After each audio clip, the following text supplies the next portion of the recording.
Bueno, hermanos, Dios les bendiga en esta mañana. Estamos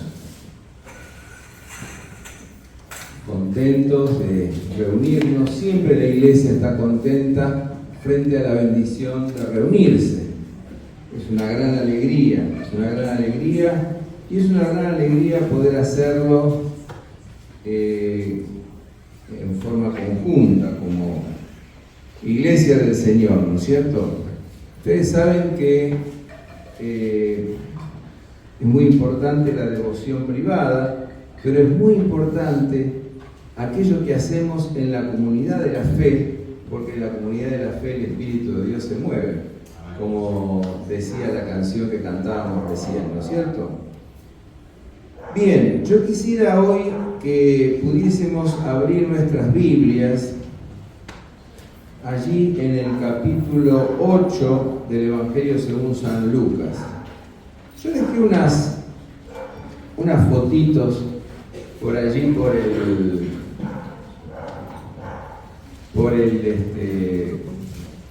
multimedia, no sé si estarán. Bueno, vamos a usarlas un poco en medio del mensaje. Dice así: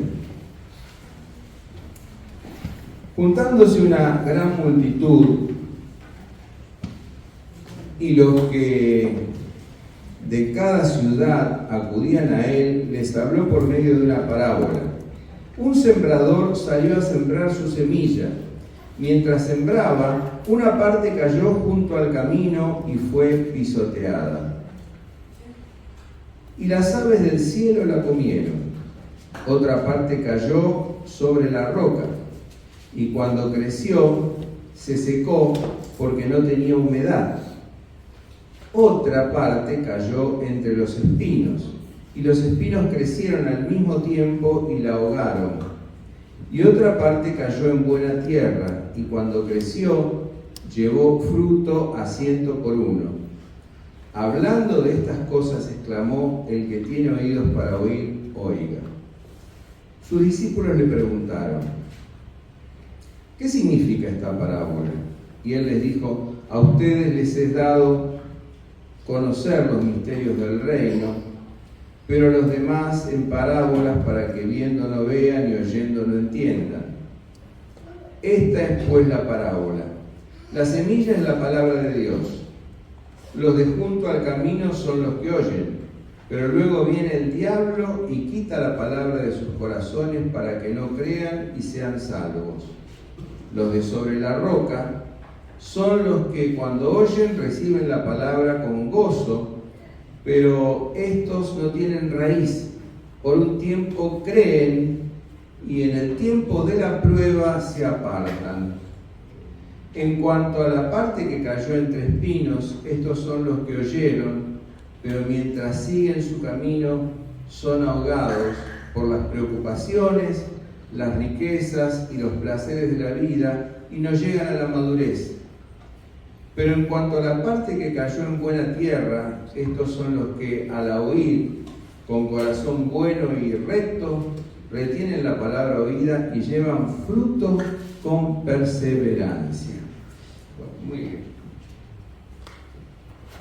Hasta aquí entonces nuestro texto, ¿no? Sigamos siempre en la primera.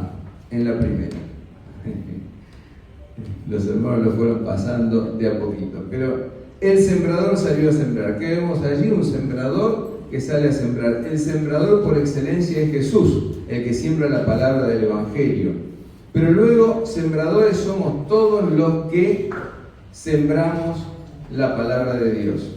Ustedes ven que la palabra de Dios se siembra, o la semilla se siembra al voleo, a todos. Todos los que estamos aquí escuchamos la palabra de Dios. Todos, absolutamente todos, a todos les es dada escuchar la palabra de Dios. Ahora bien, nos preguntamos nosotros, ¿cómo cae esa palabra de Dios en cada corazón? ¿Cómo cae?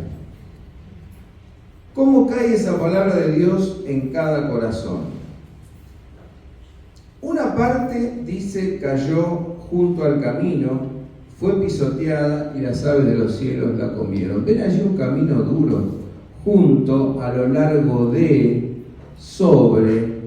O sea, esta parte de la semilla cae sobre el camino. Fíjense, un camino apisonado, un camino duro, ¿no?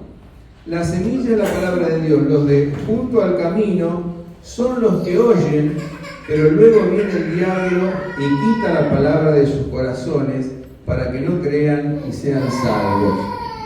Bueno, miren ustedes, acá encontramos algo muy importante. Un corazón duro. Un corazón duro. La palabra de Dios, el Evangelio de Jesucristo, muchas veces cae sobre corazones duros, ¿sí? Y esto es lo que Jesús nos enseña. Muchas veces esta palabra de Dios cae sobre corazones duros. ¿Y cuándo está duro un corazón? Un corazón está duro cuando está ensoberbecido, cuando está lleno de orgullo, cuando predomina el ego. Allí entonces se endurece el corazón. Mateo y Marcos dice, no entienden la palabra. Porque ¿qué es el Evangelio? ¿Qué es el Evangelio sino la expresión máxima del amor de Dios? ¿No es cierto? Y en esto se demostró el amor de Dios para con nosotros, en que siendo aún pecadores, Cristo murió por nosotros. Pero muchos se endurecen aún ante la cruz de Cristo. Estamos en vísperas de la Pascua. ¿Quién podría endurecer su corazón ante Cristo? ¿Quién podría endurecer su corazón ante aquel cuyos brazos abiertos y cuya sangre derramada dio su vida por nosotros? Sin embargo, hay corazones duros, ¿no es cierto?, que no entienden la palabra. Hay corazones que están llenos de orgullo y de ceguera espiritual, ¿no es cierto? Y la verdad que esa dureza hace también que vengan los transeúntes y pasen por allí, ¿no es cierto?, y pisoteen la semilla. Interesante esto de los transeúntes que pasan y pisotean la semilla, porque tantos son los que pasan por el camino de la vida y tantos son las cosas que nosotros escuchamos, los prejuicios, ¿no es cierto?, los preconceptos que nosotros escuchamos. No vayas allí, eso es una secta, no te acerques a esa gente, vayas a ver qué ideas raras ponen en tu cabeza. Bueno, ¿cuántos pisotean la semilla, no? ¿Cuántos pisotean la semilla del Evangelio? ¿Con cuántas palabras, con cuántas cosas la semilla del Evangelio es pisoteada? Y los corazones son entorpecidos y no permiten entonces que realmente entiendan la palabra y la escuchen con atención y con buena disposición. Fíjense ustedes que es interesante notar cómo vienen las aves del cielo, ahí hay otra con las aves del cielo, y comen enseguida la semilla, ¿no?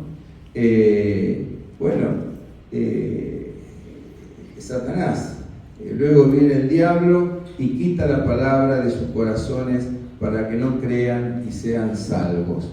Hermanos, el primer corazón en que puede caer la semilla del Evangelio es un corazón duro. Yo titulé este mensaje para dar fruto al Señor. Para dar fruto al Señor. Usted está aquí esta mañana. Todos estamos aquí esta mañana. Todos queremos realmente venir un domingo a la mañana, sentarnos en una silla y escuchar y nada más. ¿O queremos algo más? Porque si queremos algo más, ese algo más es dar fruto. ¿Y qué significa dar fruto? Fruto de buenas obras. Dar fruto significa, por sobre todas las cosas, tener un corazón transformado. Tener un corazón transformado. ¿Y qué es lo que puede transformar el corazón? El amor. ¿Y qué es lo que puede transformar el corazón? El amor de Dios. Y nadie ama a Dios si porque no todos lo amamos porque Dios nos amó primero. Nadie lo ama porque sí. Nosotros lo amamos porque Él nos amó primero. Entonces, es imposible dar fruto con un corazón duro, con un corazón dominado por el ego, por un corazón dominado por nuestra propia voluntad. Es un corazón que no está dispuesto para nada a entregar su voluntad a Dios. Hay otra cosa que tenemos que superar y tiene que ver con el segundo tipo de corazón, y es precisamente otra parte cayó sobre la roca. Ahí hay otra figura, pero es una figura que no hemos encontrado una adecuada, porque si tuviéramos que usar una adecuada, tendríamos que usar una diferente a esa.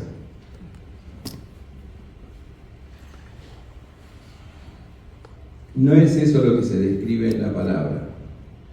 En la palabra se describe un terreno superficial. ¿Vieron un terreno donde hay una capita de tierra, pero inmediatamente abajo está la roca? Bueno, eso es lo que describe.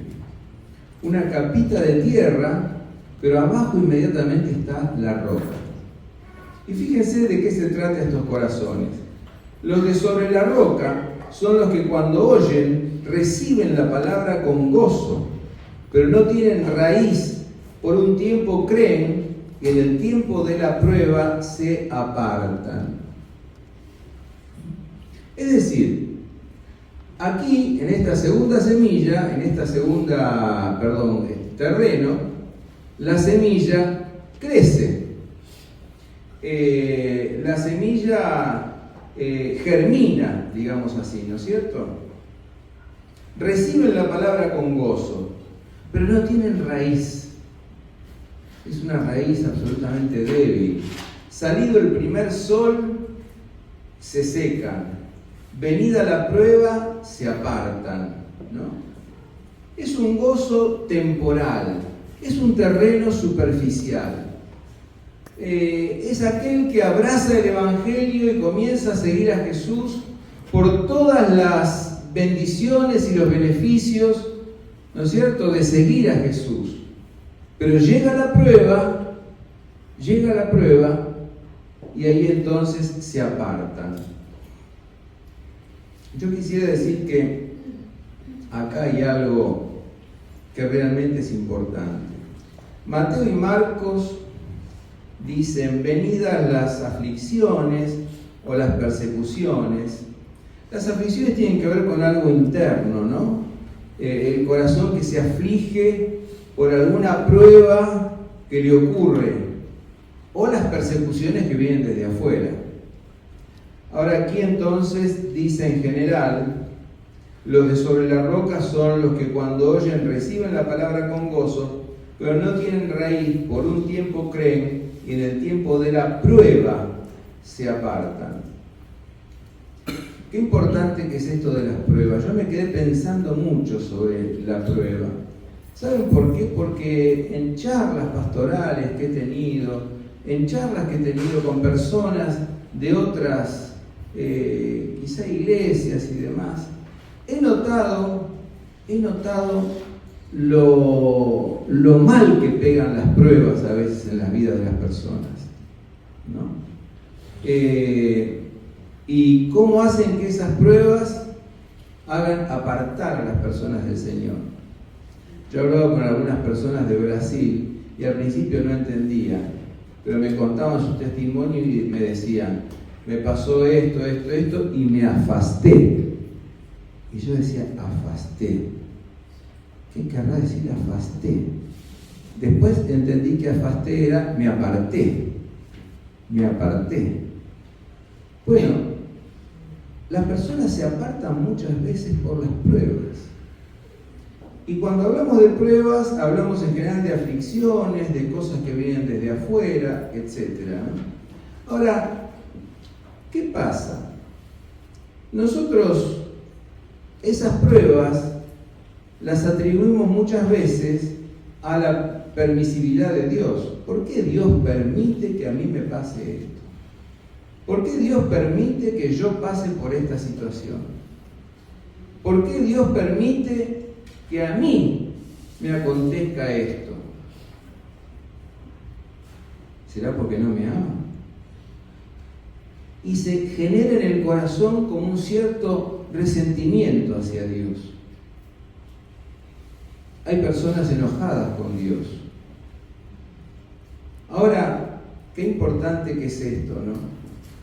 Porque personas enojadas con Dios pueden estarlo precisamente porque han pasado cosas de niños o les han pasado cosas de adultos, pero se guarda un enojo en relación a Dios.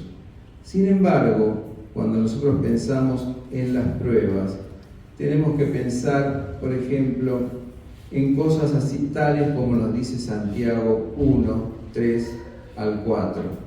Y yo quisiera leer ese texto. Santiago 1, 3 al 4. Dice nuestro texto así: Hermanos, tengan por sumo gozo cuando se encuentren en diversas pruebas, sabiendo que la prueba de su fe produce paciencia, pero la paciencia tenga su obra completa para que sean completos y cabales, no quedando atrás en nada. Tengan por gozo cuando se encuentren en pruebas. ¿Por qué? Porque la prueba de vuestra fe produce paciencia, y la paciencia esperanza, y ustedes entonces así van a ser cabales, van a ser maduros. O sea, las pruebas nos pueden apartar o las pruebas nos pueden hacer madurar, ¿no? Las pruebas nos pueden hacer madurar. Y la verdad es que es la oración que la prueba nos haga madurar, que las pruebas que pasamos nos hagan madurar. Miren, yo sé que hay hermanos y hermanas aquí que han pasado dificultades y pruebas muy duras, ¿no? Tairán, Ángel, pero ellos han madurado a través de esas pruebas. Y otros más, y tanto, que yo podría mencionar, pero han madurado a través de las pruebas. Hermanos, nosotros como hermanos en la fe, tenemos que estar cerca de los que están sufriendo alguna prueba para ayudarlos, para orar, para acompañar, para bendecir, para que la prueba de la fe produzca paciencia, resistencia y haga brotar la esperanza, y nosotros seamos cabales, nosotros seamos hombres y mujeres maduros. El apóstol Pablo escribía en la carta a los romanos, y yo nunca entendía bien de qué se hablaba cuando se hablaba de la providencia, hasta que, leyendo un librito de W.T. Conner, un librito de doctrina cristiana, él me hizo entender bien de qué se trata la providencia de Dios. Cuando nosotros leemos en Romanos 8:28, dice: y sabemos que a los que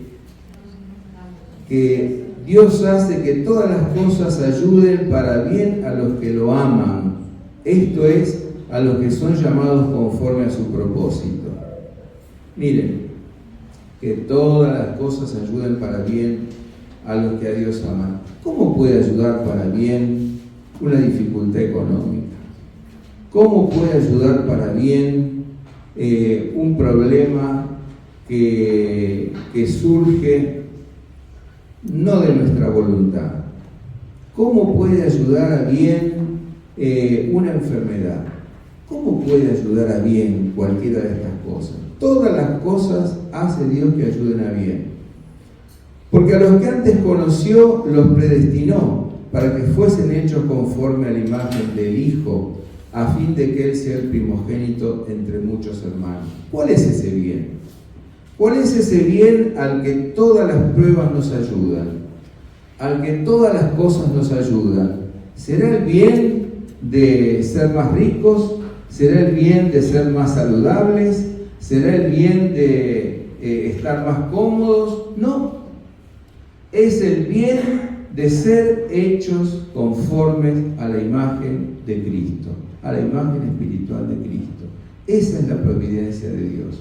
Dios en su providencia hace que todas las cosas que nos acontecen sean realmente una oportunidad para crecer, para ser hechos conforme a la imagen espiritual de Cristo.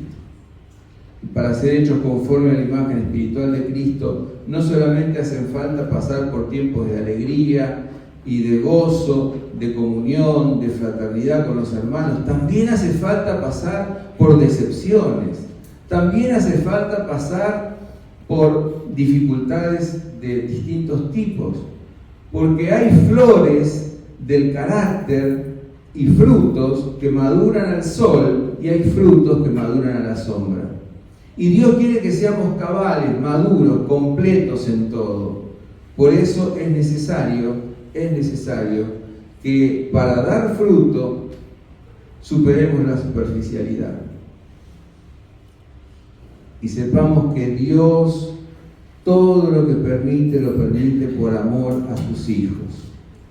Y entonces nosotros no guardemos ningún tipo de resentimiento ni de resentimiento escondido hacia el Señor.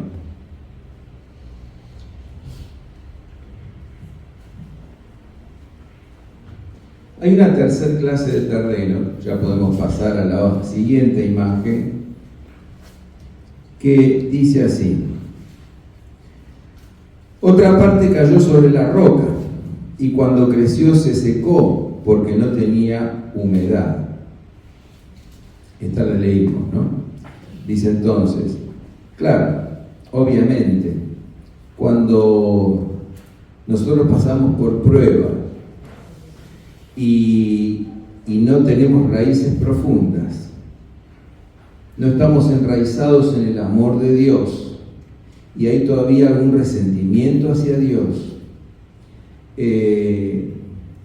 dejamos de contemplar su amor, dejamos de poner la fe y la mirada en el Salvador, dejamos de ser llamados al arrepentimiento.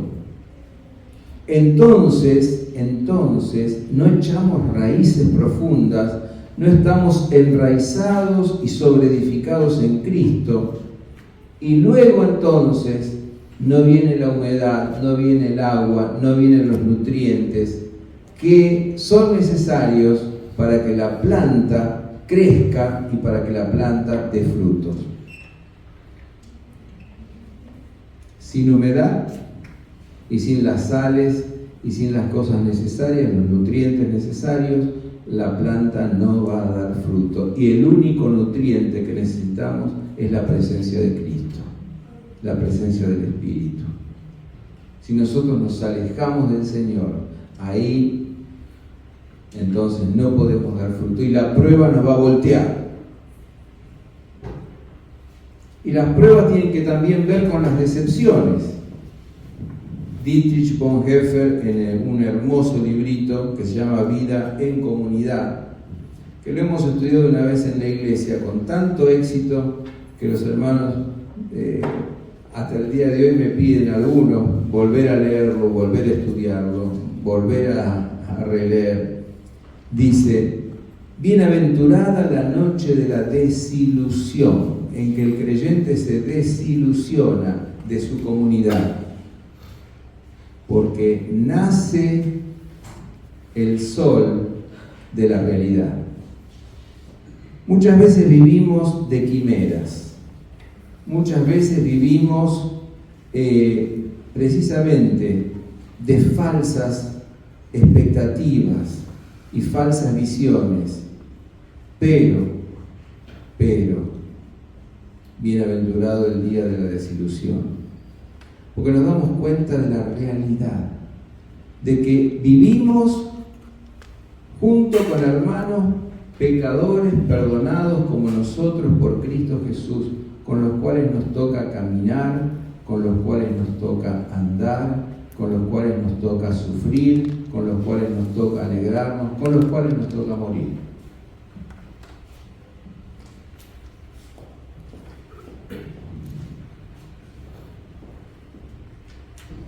Quien entra en la comunidad de la fe no debe entrar como alguien que exige,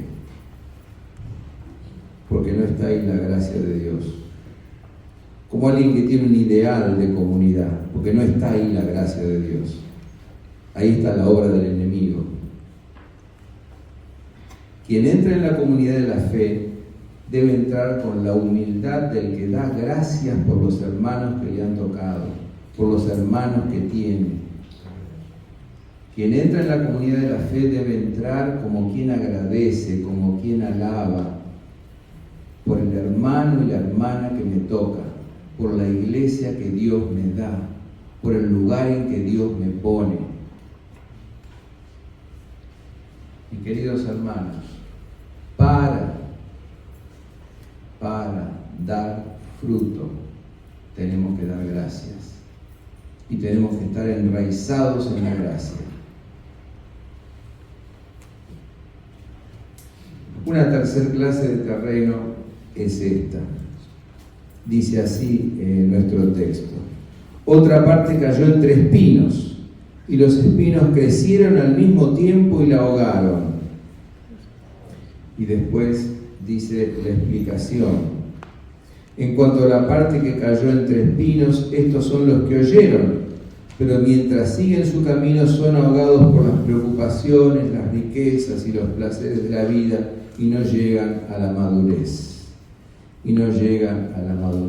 Los espinos son los estorbos. Ven allí la planta llena de estorbos, de espinos, de ramas, que no la dejan crecer. Hermano y hermana, para dar fruto es necesario superar todos estos estorbos. ¿Y cómo? Poniendo en primer lugar el reino de Dios y su justicia, y sabiendo que todas las demás cosas van a venir por añadidura. Si nosotros vivimos preocupados, si nosotros vivimos tras el afán de lo material, tratando de estar más cómodos, de vivir una vida más placentera, la verdad que todas estas preocupaciones de una vida agitada, de una vida complicada como las que nos plantea la sociedad de hoy, y no ponemos el reino de Dios y a Dios en primer lugar en nuestra vida, entonces no vamos a dar fruto. Tenemos que poner las cosas del reino de Dios en primer lugar en nuestra vida. En 1 Timoteo 6:9 dice el texto unas palabras que me parece que son interesantes de ver. Habla acerca del mal de las riquezas, del afán por las riquezas, ¿no? Nadie puede servir a dos señores, porque amará a uno, dice Jesús, o aborrecerá al otro. Nadie puede servir a Dios y a las riquezas. Y en el 6:9 dice, porque los que desean enriquecerse caen en tentación y trampa y en muchas pasiones insensatas y dañinas que hunden a los hombres en ruina y perdición. Porque el amor al dinero es raíz de todos los males, el cual codiciando algunos fueron descarriados de la fe y se traspasaron a sí mismos con muchos dolores. Mis hermanos, es necesario poner a Dios en primer lugar en la escala de valores de nuestra vida. Busquen primero el reino de Dios y su justicia y todas las demás cosas serán añadidas.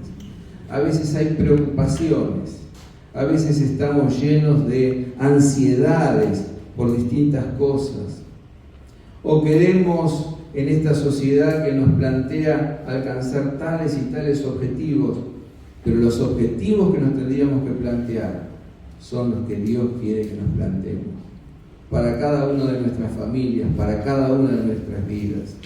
¿Sí? Entonces, busquemos primeramente el reino de Dios y su justicia, y todo lo demás será añadido. De manera que quien vive en medio de las ansiedades, de las preocupaciones, por las cosas de este mundo, no puede dar fruto a Dios. Entonces usted en su escala de valores y yo, preguntémonos, a ver, ¿qué es necesario? ¿O qué es lo más importante? Lo más importante es reservar tiempo para estar con mis hermanos, para orar, para estar en la congregación, ¿o es más importante alguna otra cosa, actividad, por más buena que sea? Usted no superponga horarios.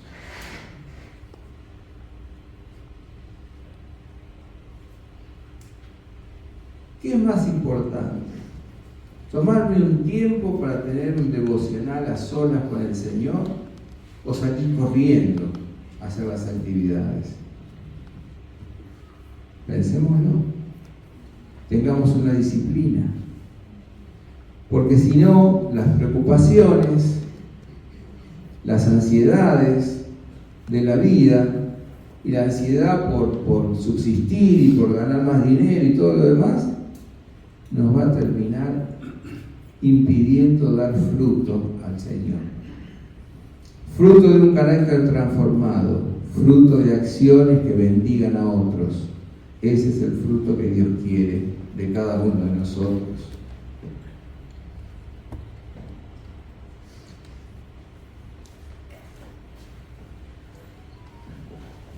Pero hay una cuarta parte. Dice, otra parte cayó en buena tierra y creció y llevó fruto a 100 por 1. Pero en cuanto a la parte que cayó en buena tierra, estos son los que al oír con corazón bueno y recto, retienen la palabra y llevan fruto con perseverancia.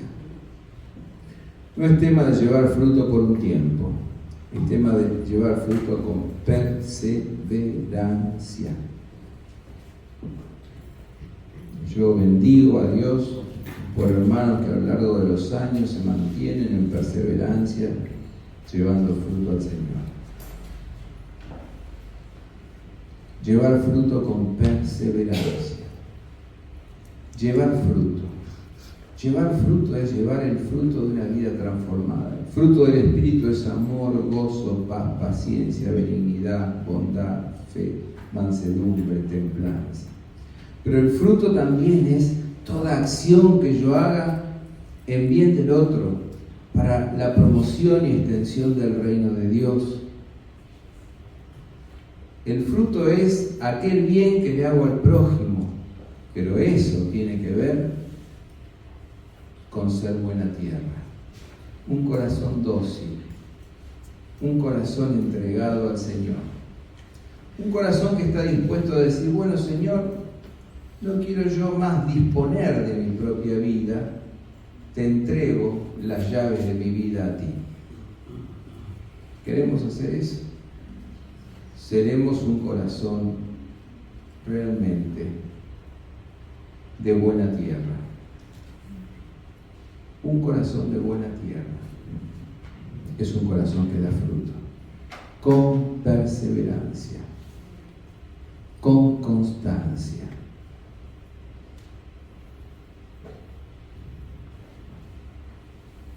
El que medita en la ley del Señor será como árbol plantado junto a los arroyos de agua del Espíritu Santo de Dios. Sus raíces entonces toman del agua de vida continuamente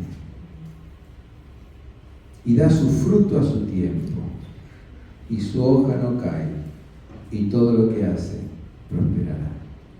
Amén. Es necesario dar fruto. Es necesario dar fruto. Para dar fruto tenemos que superar la dureza del corazón. Para dar fruto tenemos que superar la superficialidad. Para dar fruto tenemos que poner en primer lugar el reino de Dios y su justicia y desechar ansiedades, preocupaciones y todo aquello que carcome o que quiere carcomer nuestra relación con Dios. Para dar fruto tenemos que ser esa tierra dócil y buena que se dispone para recibir y para practicar la palabra del Señor. Amén. Que así sea, hermanos.